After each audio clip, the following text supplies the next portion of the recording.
Hello, everyone, and welcome to this special Dogfight report. I know that sounds super illegal, but it's not. We your trusty Overwatch podcast is going to run down a little bit of an intro to Overwatch for anyone who is perhaps not familiar with Overwatch or is maybe new to Overwatch and doesn't know maybe some of the finer points. So let's introduce our beautiful panel here. Who wants to? CJ, you introduce yourself. Hi, I'm CJ, or Cryptic, as I am known on the Reddits and the Overwatch. I'm a coach for. We're renaming right now, but currently it is New Team Who This. We've just won our last two ESL games, which is nice. But yeah, I'm a coach and analyst for them, and I've been playing since the open beta. So absolutely love Overwatch, and I'm excited to talk about this. Awesome. Thanks for coming on. Who's next? We have Wolf of Vilmy back again. He was on our first Hi, episode. I'm Hello. I'm just an idiot animal. Don't mind me. Haha. We also have Zoe back again as well. Hello. Yeah, so let's get started. I guess the first question would be, what is Overwatch? Uh, Well, Overwatch is a team-based FPS game put out by Blizzard Entertainment. It's got some kind of MOBA-y elements to it in that each character has their own unique abilities. It's not like Counter-Strike where it's all about, the gun and the build and you're just playing, a normal person. Each character in Overwatch has a completely different skill set and role in the game, and switching between heroes during the game and changing up your composition is a big part of the strategic depth of this game, and changes the complexion of team fights and all these other big gameplay elements. It's played on different maps and different map types, and the map types are 2CP, King of the Hill, Escort, and Assault, Capture and Escort. and CP stands for control point for those that might not know what CP means. The four map type in Overwatch term is control, escort, assault, and hybrid. And Wolf, why don't you give us maybe a short little rundown of um, what each map type is kind of about, and what the players do for each map type. Well, the four of those match type, usually there is, well, not usually, there's always an objective, the team fight round. In payloads map, the attackers need to deliver a payload. Kind of self-explanatory, really. You have to deliver a payload from the beginning of the map to the end of the map, and of course the defense have to try everything in their power to stop the payloads. And as for control, it is very much it is we kind of informally call it King of the Hill because it's technically is King of the Hill where both teams will have the same amount of distance, same layout to capture point, and then you have to capture that point until 100%, and you do it for two out of three maps available in like three sub maps, and then you have to win two to actually win the map. Assault is more commonly known for their informal name, which is 2CP, which means two capture point. Because like the title imply, there's usually two capture point for the attacker to captures to be able to win the match. And for hybrid, is basically a mix of assault and payload.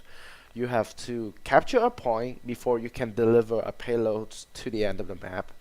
The competitive format of Overwatch is based around all these four map type, where each team will have a try, to attack and defense, and whoever did a better job will be the one winning the maps. And depends on which map types, the winning condition will be different. For example, in payloads, you have to push the payload further than the enemy teams. For assault, you have to capture more points than the enemy teams. For control, you have to win 2 out of 3 sub-map in each map, and for hybrid, you need to score. You need to again push the payload or capture the point more than the enemy team.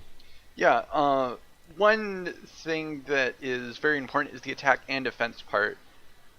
It is very important because it really switches up how your team plays and how you play and sort of what heroes they play, depending on if they are attacking and defending. Sometimes you want to do certain things on attack and others you want to do on defense, but we can talk about that a little bit later. Right now, we're going to talk about the basics of each role. So you have 3 basic roles: DPS, tank, and support. I mean, it's all self-explanatory. To clarify a little bit for like new listener, if you open up Overwatch, you will see 4 roles, whereas defense, attack, tank, and support. But within the competitive scenes, usually it just boils down to 3 categories: DPS, tanks, and support. DPS, like the name implies, is usually the character with the ability to output most damage per second compared to other characters. But their downside is that they are usually very squishy and without the help of the tank or the support, they would die rather easily. They're glass cannons. Basically, Effectively. the tanks usually, as also the name imply, their job is one of their main job is to soak up the enemy damage, and also one of their other job is to be able to create space so that the DPS can actually have space to operate and work with. And lastly is the support. The support category is all about healing, although there's one exception of Symmetra, who I consider more of a DPS character anyway. Yeah. All of the other characters in that category is all about healings and being able to heal all of the damage that the team incur, and obviously keep their teammates alive. Mm-hmm. Yeah, so each role does certain things, and within that role, other characters also have their own kind of unique strengths and weaknesses. Zoe, would you care to maybe highlight a couple of these heroes within like their roles? You don't have to name them all. You can just do like maybe 1 or 2, and kind of give an example why some would be good for certain things and others would be good for other things maybe. Oh, turns out she's busy. Sorry, folks. CJ, you do the thing that I asked her to do. Yeah, essentially, there's a whole bunch of different sort of compositions that you can run with Overwatch, a whole bunch of different, like, strategies that you can build your game plan around. And for these different strategies, there are different heroes that better suit these different compositions. So if you're running, basically the 2 main sort of, like, styles of play are dive and traditional. And dive is a really very aggressive type of play that, you know, you're jumping on the enemy, trying to use superior mobility to pick the enemy team apart and kill them before they have a chance to do the same to you. And if you're running that, you want very mobile characters like Winston or Tracer or Genji and Diva. They're very good for this because they're very quick and can move in, do a lot of damage, and move out if they have to. You can hit pretty much anyone in the enemy team with them. And the other style is the slower, sort of more brawly comp, which my team's always kind of referred to as traditional, which is You have, your big meaty shield tank to eat bullets with his face, or in Reinhardt's case, his big rectangle shield, where the other heroes sort of use the shield and space created by Reinhardt to get a positional advantage and take the fight that's going to be very easily.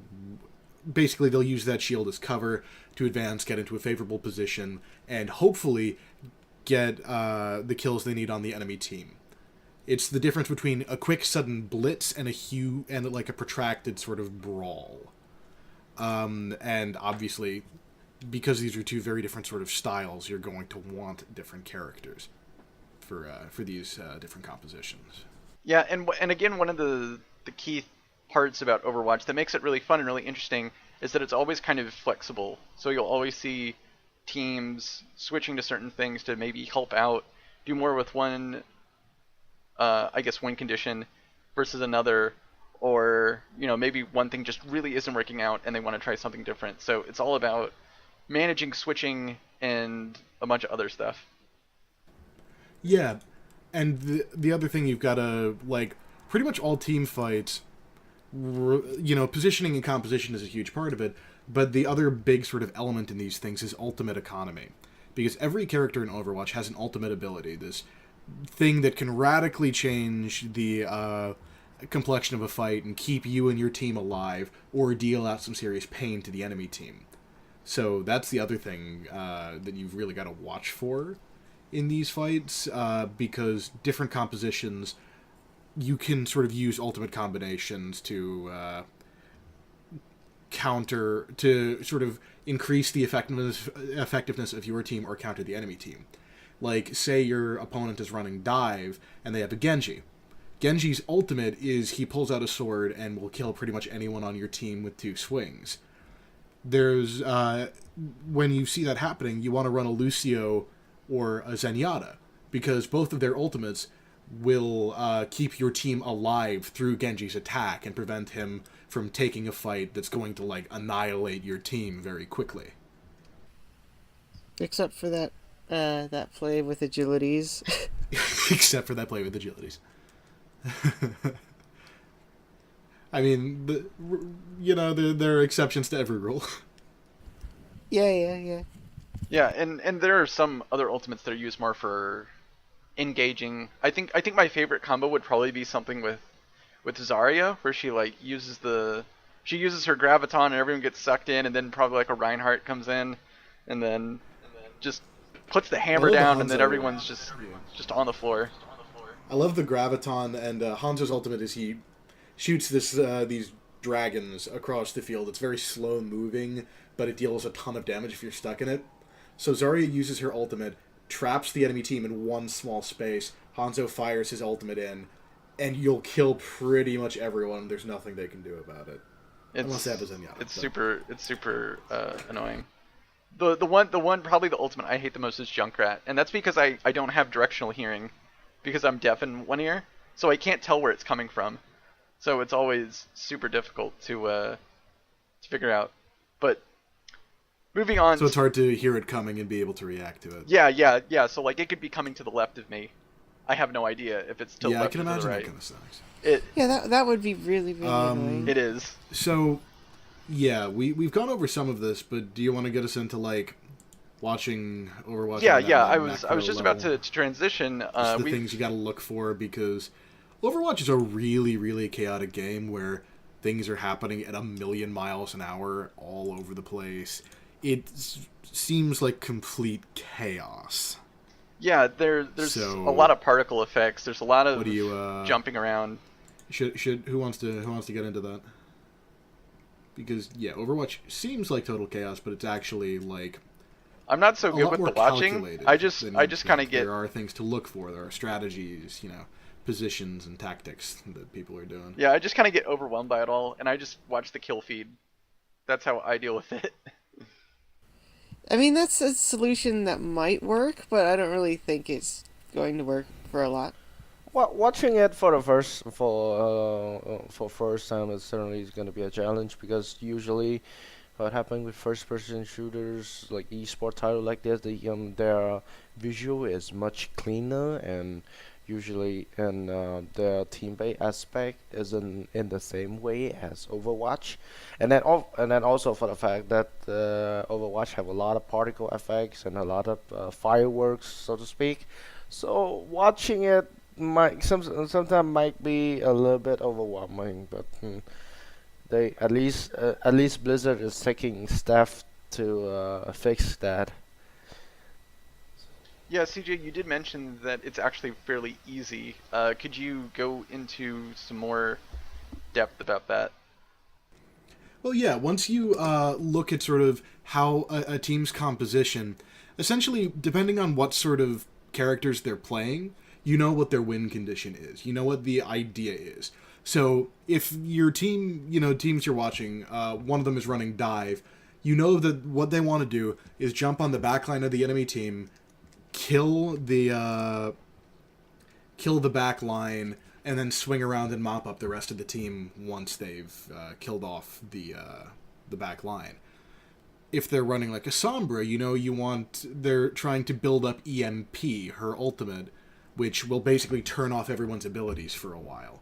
If it's, if they're running traditional, and you've got that Reinhardt sitting in front, the Reinhardt's trying to protect the DPS and create the space for the DPS to get, the critical kills that will swing the fight.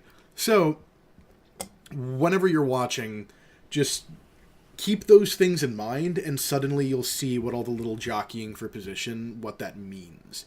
Because essentially, they're all trying to advance that one big win condition. They're trying to set up, the Genji for the big Dragon Blade, or they're trying to get that one, pick off into the back line. There's always a game plan.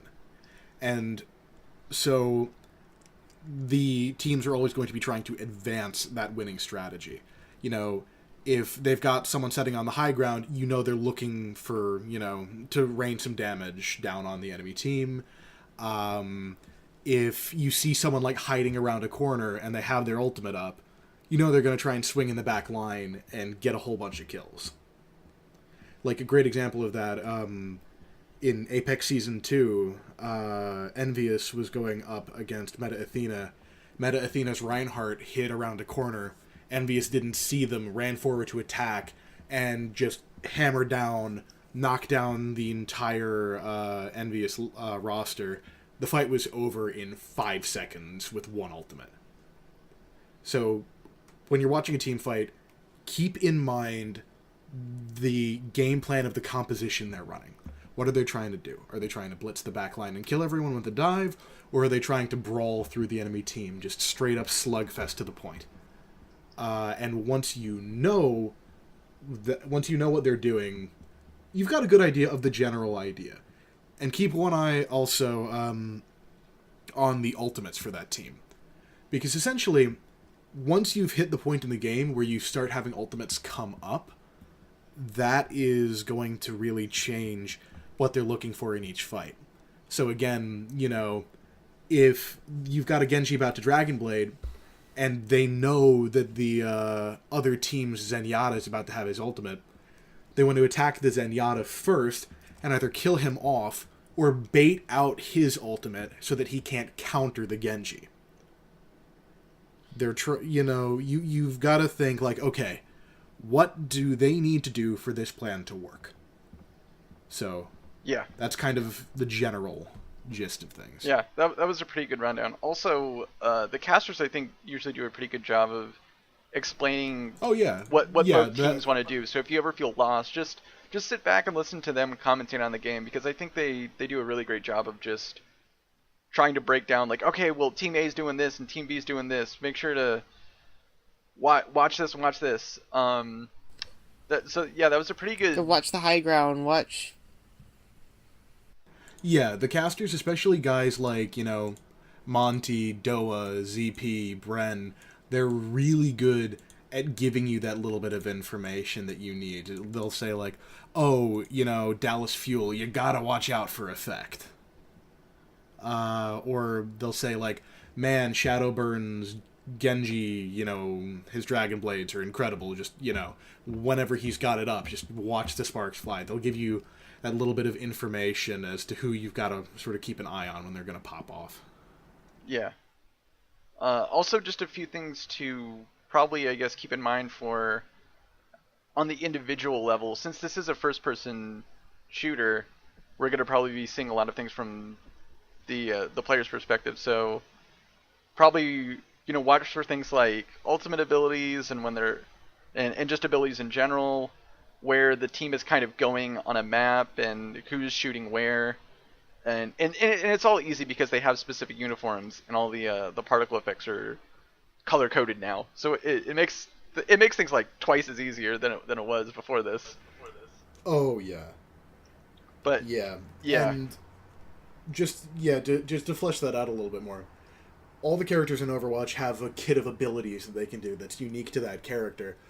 And most of those abilities, when you use them, there's a brief cooldown window where you can't use them again. So if if there's a McCree, one of his abilities is he throws a flashbang that stuns a nearby enemy. If you see the McCree throw out his flashbang, that's a great tool for killing like a Tracer or a Genji or someone trying to jump on his back line.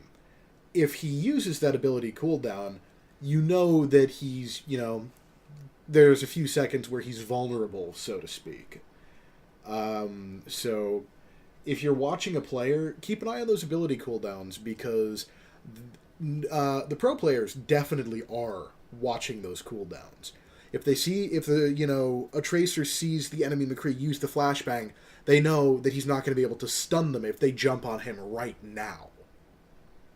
And, that kind of affects the moment-to-moment decision-making that people are doing in these games.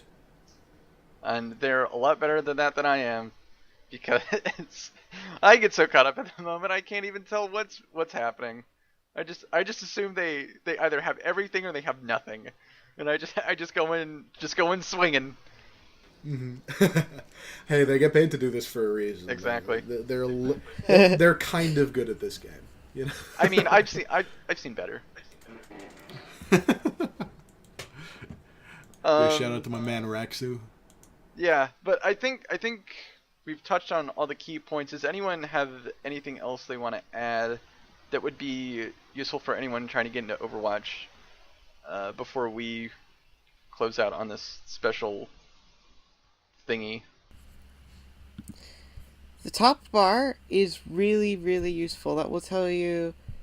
I don't think somebody went over this, but if someone has more ultimates than another, if one team has more ultimates than another team, the team with more ultimates is more likely to win that fight, or a concept called ult advantage. And you can keep that. The top bar will really help you because it shows health, and players, and I don't know. I'm getting off track, but still, you should just keep your eye on that top bar occasionally because that will really show and really help new viewers. Top bar and the kill feed is your friend. It helps you know what's going on, even if someone's off somewhere else and you're missing out on some action. Mm-hmm. Yeah, the top bar will do a lot for making sure you're into things. Again, the commentators, like especially the guys that they've hired for the Overwatch League, are people who I've listened to for a long time, and they really make a lot of salient, interesting points that you can really get into. Yeah, for sure. But if no one has anything else to say, Wolf, do you have any final thoughts? No, I'm good. Okay, I'm good. all right, just making sure. Yeah, I guess if you want to see some awesome games, I would say USA versus South Korea from the World Cup. Oh yeah, That's World Cup probably the 2017. best Mm-hmm. way you can get into Overwatch because it was such a good match. Oh, for sure, for sure. Mm-hmm. Oh yeah. Another thing I'll recommend is watch anytime Runaway is playing. They're a ton of fun to watch. They're a Korean team. They're not in the Overwatch League, but if you watch their stuff at Apex and APAC, which are these two big tournaments in Asia, they're really, really fun to watch, and they're these adorable underdog nerds who just happen to be really good at this game. Um, the and actually, they came in second against GC Busan, who are now part of our very own London Spitfire. Oh yeah, yeah. That finals game was also pretty good. And yeah, another one just worth watching, and because it's an old patch, but it's a lot of fun. Envious versus FaZe Clan at MLG Vegas. That Oh, that one was great fun. Oh my god, yeah. Anytime those two teams get together, I mean, one of them wins horribly, but it's always really entertaining games. For sure, for sure. All right. Well, I think that'll do us for this special little, I don't know, half episode. Hope you at least learned something, and hope this gets you excited for Overwatch. Thanks for watching, and we'll see you in a little bit, or whenever. Goodbye.